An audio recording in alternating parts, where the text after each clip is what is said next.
The map of the United States that you studied in grade school is incomplete. Beyond the 50 states lies a sprawling, semi-invisible empire of islands, atolls, and reefs that the federal government often files under too weird to mention. These are places with American zip codes, federal protection, and U.S. airspace, yet many operate in a legal twilight zone where traditional taxes, laws, and even populations don't exist.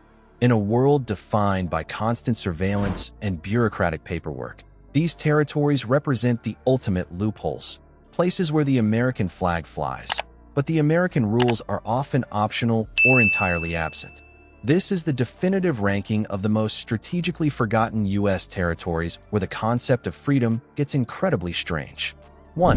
Navassa Island. Why number 1? Navassa takes the top spot because it is the ultimate geopolitical missing sock.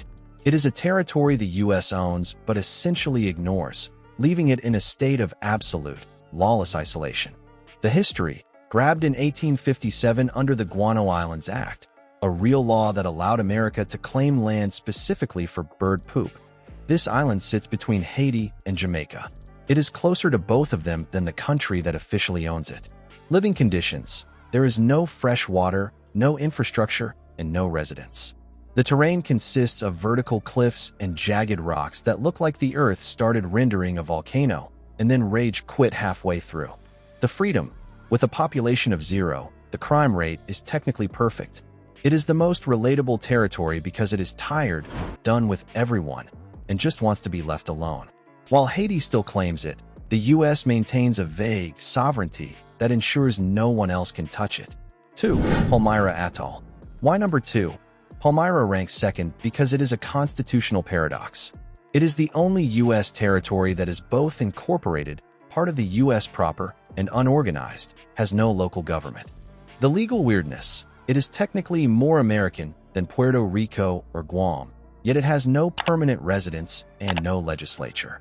It is effectively the DMV of islands, fully official, completely dysfunctional, and underfunded. The environment. Co-managed by the Nature Conservancy and the U.S. Fish and Wildlife Service, it is a pristine mosquito preserve with a rusty runway. You cannot move there or open a business, no matter how good your plans are. The dark side.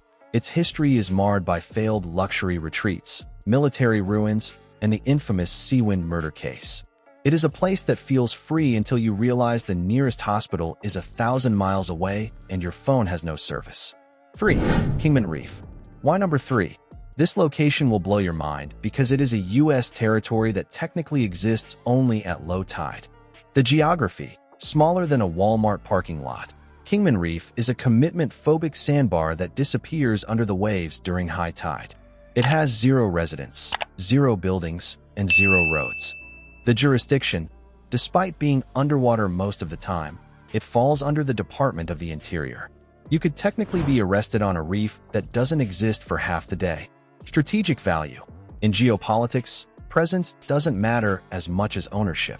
Owning this pile of wet rocks gives the U.S. control over the surrounding airspace and sea lanes, making it a passive-aggressive chess piece in the Pacific. 4. Wake Island. Why number 4?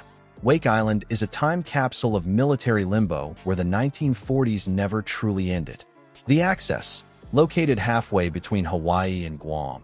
It is not a state or a commonwealth, but a U.S.-administered possession. Access is strictly restricted to military personnel and contractors. The atmosphere. It is a World War II museum sitting in a microwave. With a heat index often hitting 110 degrees, the island is a collection of bunkers, rusting communication towers, and a radar installation that watches the world in silence. The reality. There is no local government and no elected officials. You get the freedom of no rent and no taxes, but it comes at the cost of living in a minimum security ghost prison where the sun rises before the news catches up. 5. Johnston Atoll. Why number 5? Johnston is a tragic example of a nature reserve that spent decades as a toxic waste dump for the military's most dangerous experiments. The toxic history, from the 1960s to the early 2000s, this was the favorite place to store and incinerate chemical weapons, including Agent Orange and sarin gas. It even housed debris from nuclear tests. The transformation. After the U.S. finished burning its chemical stockpile, it was handed over to the birds and crabs. It is now a protected wildlife refuge, proving that when life gives you nerve agents, you give it nesting seabirds. The risk, while declared kind of decontaminated, signs still warn of unexploded munitions. It offers complete freedom from neighbors, but you might find a half-life if you trip over the wrong rock. 6. Swains Island. Why number 6? This is a private estate masquerading as a government entity, featuring a legislative seat for a population of 0. The family legacy. Owned by the Jennings family since the 1850s, the U.S. annexed it in 1925 but allowed the family to keep control. It is essentially a private kingdom with a U.S. zip code. The political joke. The island has a representative in the American Samoan legislature despite having no full-time residents since 2008. It is the ultimate example of a territory that does nothing, says nothing, and still gets invited to formal events. The isolation. It is fully booked by birds and ghost stories. You are not allowed to move there, and the housing market is closed to everyone except the ocean. 7. The Northern Mariana Islands. Why number 7? This territory represents the loophole with palm trees, where American values were once traded for corporate profit. The scandal. For decades, these islands operated under a unique arrangement that allowed Made in USA labels to be sewn in sweatshops that avoided U.S. labor laws. Workers from China and the Philippines were housed in barracks and underpaid on American soil. The current state. Since the garment industry collapsed, the islands have struggled. While the minimum wage finally caught up to federal standards, the economy now relies on casinos and tourism from Asia. The paradox. Residents are U.S. citizens but live in political limbo. It is a place where you can feel safer walking at night than in Chicago, but you have to hope Congress remembers you exist when the budget is signed. 8. Baker Island. Why number 8? Baker Island is a scorched coral chunk where the only permanent resident is the sun. The condition.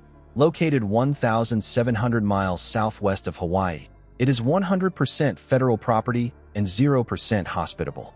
Like Navassa, it was taken for bird poop and later abandoned after World War II.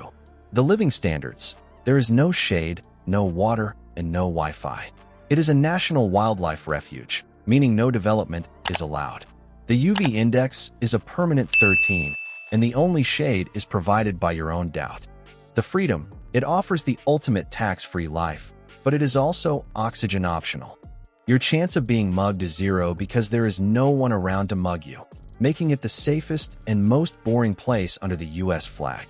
The existence of these forgotten territories reveals a flaw in the traditional American map. We keep these places not for their people or their culture, but for their strategic leverage and historical baggage. Whether it is a toxic atoll given back to the crabs or a sandbar that disappears at high tide, these corners of the empire expose a world where freedom is defined by the absence of bureaucracy rather than the presence of rights. They are the parts of the country that were quietly left out of the textbooks, reminders that America is much larger, weirder, and more isolated than we are led to believe.